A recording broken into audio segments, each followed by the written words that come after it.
Well, hey there, and welcome back to Heimler's History. Now, we've been going through Unit 5 of the AP U.S. History curriculum, and in the last video, we considered the Compromise of 1850, which put a band-aid on the gushing neck wound of America's abject regional division over the issue of slavery. And that calmed things down for a while, but ultimately, any attempt to compromise over the issue ultimately failed, and that failure is what this video is all about. So, if you're ready to get them brain cows milked, let's get to it. Now, I've already taken all the mystery out of it for you. Every attempt at compromise regarding slavery failed, but it'll be important to consider just what those attempts at political compromise were and why they failed to solve the problem. Now, one of the main reasons politicians were fighting over this issue during this time period is because America just couldn't stop gathering up new lands in the West, and every time that happened, the question of whether slavery could exist in those new territories erupted all over again. I'm not going to tell you about the Compromise of 1850 in this video since that's what the last video was about, so let's move forward in time and see what other compromises were made, and first up is the Kansas-Nebraska Act of 1854.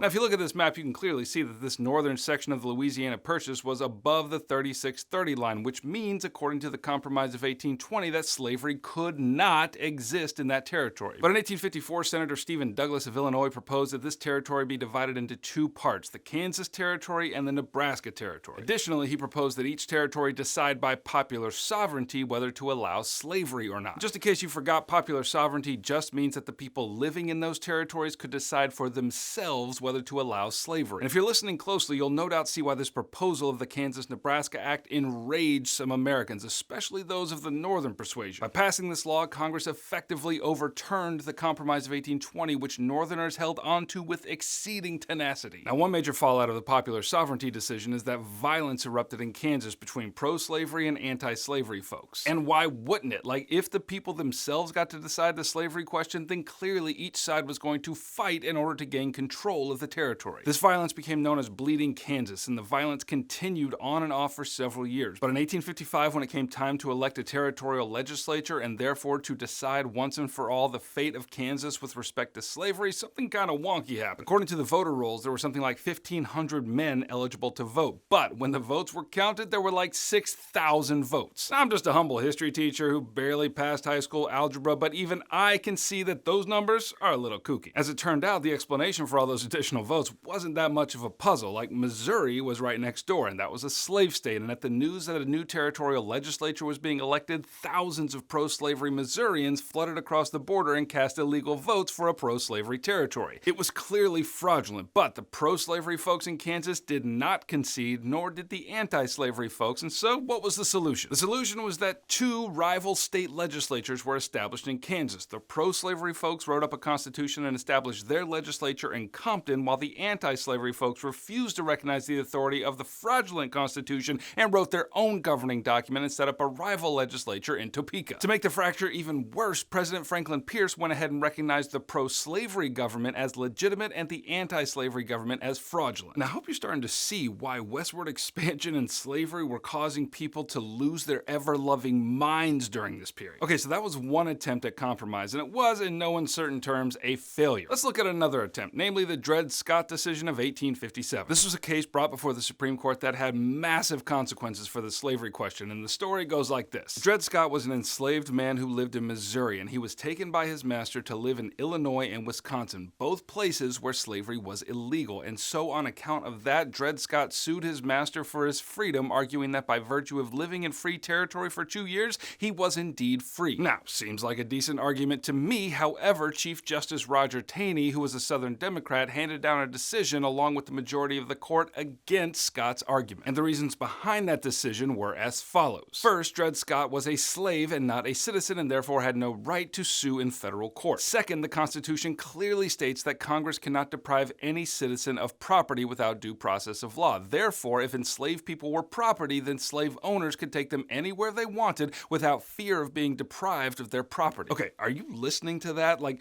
do you realize what that decision effectively accomplished? If slave owners could now take their property anywhere they wanted, that means that any territory or any state in the Union would be open to slavery. Now, knowing how tense everyone is about this slavery question, it's not hard to see how we're headed toward full-scale civil war at this point. But there was still one step left to take, and that was the election of 1860, which I will take up in the next video. But for now, we need to consider how this boiling national anger affected the political parties. In a nutshell, the increasing division over slavery weakened weakened the two-party system significantly. The Whig Party was the first casualty of this division as the result of the Kansas-Nebraska Act. The party became bitterly divided between a pro-slavery faction who called themselves Cotton Whigs and anti-slavery Whigs who called themselves Conscience Whigs. And at the same time that the Whig Party was going the way of the dodo, the Democratic Party was gaining strength as a regional pro-slavery party. But the power of the Democrats would not go unopposed for long. A new party, namely the Republican Party, was born in 1854, which gathered together under one banner a seriously diverse group of folks. Under the Republican banner, you had former members of the Know-Nothing Party, you had abolitionists, you had free soilers, you had conscience Whigs, and quite a few others. Now, to be clear, the Republicans did not advocate the abolition of slavery. They merely argued that slavery should not be able to spread into new territories. But that nuance was lost on the Southern Democrats, who saw this party as a fundamental threat to the institution of slavery everywhere. And in 1858, which was a year of midterm elections, the Republicans actually did pretty well in their congressional races. And that deeply frightened Southerners because a presidential election was coming in 1860, and if a Republican was elected to that office, it would, in their eyes, mean the demise of the South. Alright, thanks for watching. I got more videos on Unit 5 right here, so click this playlist if you want to keep studying. Additionally, if you need any help getting an A in your class and a 5 on your exam in May, then click right here and grab a review packet. If you want me to keep making these videos for you, then subscribe and I shall oblige. Heimler out.